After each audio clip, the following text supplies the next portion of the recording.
Hi, this is Pastor Rudy with Christian Faith Chapel in Belen. I want to thank you for sharing your time and just tuning in and just listening to some of the things that we have to say. I know that there is some concern in light of the recent announcement of the pandemic of the coronavirus. And as we move forward, I wanted to ensure you that we're making every attempt that we can to sanitize the sanctuary and our facilities. We're working diligently. We're working in accordance with the um, Center of Disease Control, who has provided guidance on how to sanitize and how to keep things clean. And one of the challenges that we may face in the future is some of the challenges that you all face, and that's supply. And having been to the store locally, there are things that are not available, but I was blessed to find out that there were things that were there that were initially reported out of stock. So we will continue to follow those guidelines to ensure that we are in compliance. We want to make sure that you all feel safe, and we're doing everything that we possibly can to accommodate that.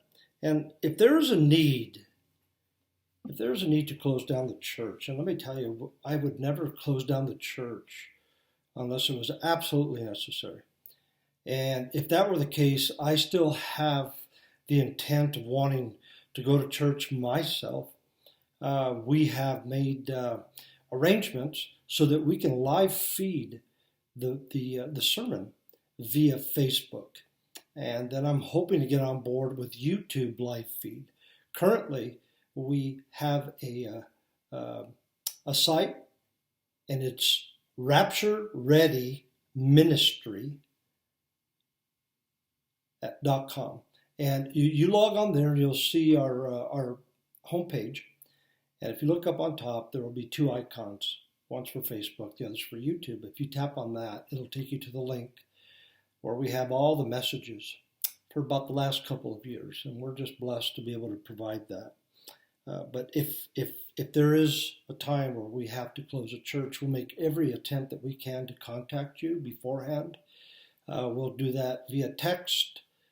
Perhaps we can set that up also via phone calls. We just need to make sure that you all provide that information, that you've updated your information. And if you have not, this would be a great time to fill out and complete and update our membership form, so that we make sure and have all the media that's best for you, what's worked best for you, and then we will make every attempt to get that out in a timely manner. As a matter of consideration, I know that many of you tithe to our church, you provide offerings, and that sustainment's important, but I know that many of you do that when you attend services. And so I'm going to be straight up with you. We all need to make sure that we continue with that support, because even though we may not be meeting, there's still obligations that we have to make. And you can, if you're not able to go to the church and drop them off, I'll give you an address that you can send those to, and that would be 843 MC Baca Lane in Belen. So that's 843 MC Baca Lane, Belen, New Mexico, 87002. And I would also would like at this point to call a ministry meeting with all our ministry leaders. And I'd like to set that up for Tuesday, this coming Tuesday, March 17th at 6:30 at the church, and we can kind of discuss some of these things. It's open to whoever wants to come, but I would really like to see the leaders there so we can begin to discuss any concerns that you might have, some things that we might have overlooked. So your input is critical, it's important.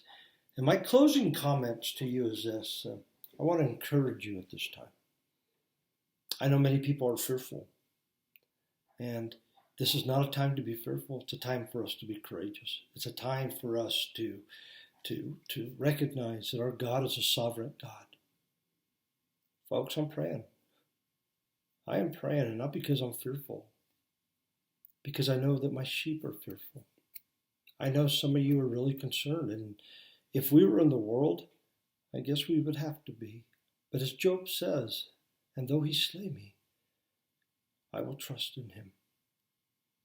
I trust him with every aspect of my life, to include the flock. I might be tending sheep, but really he's our chief shepherd. And I just want you to understand that I'm praying for you, that you're courageous during this time.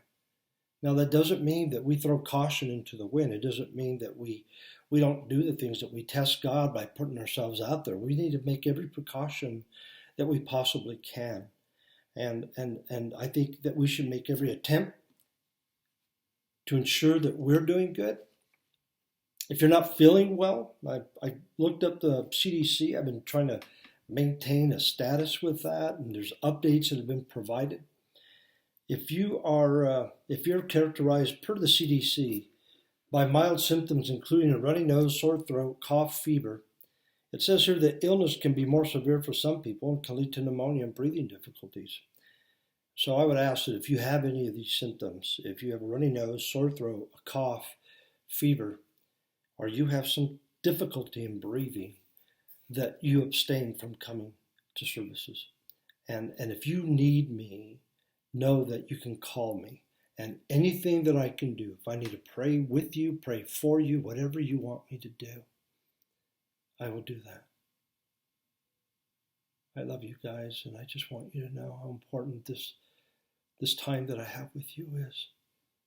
I just want you to know that I'm going to continue to have services until such time we're directed either by the state or federal government that this would not be a good idea.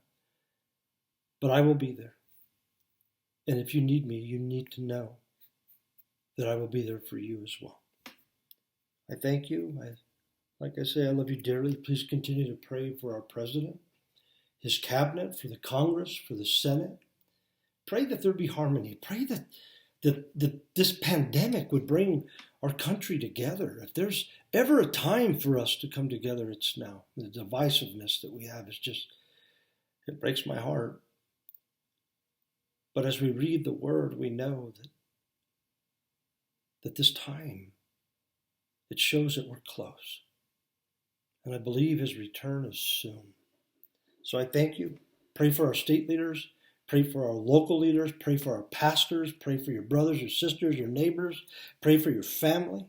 And pray for me. I love you. Be safe. And we'll talk soon. Thank you.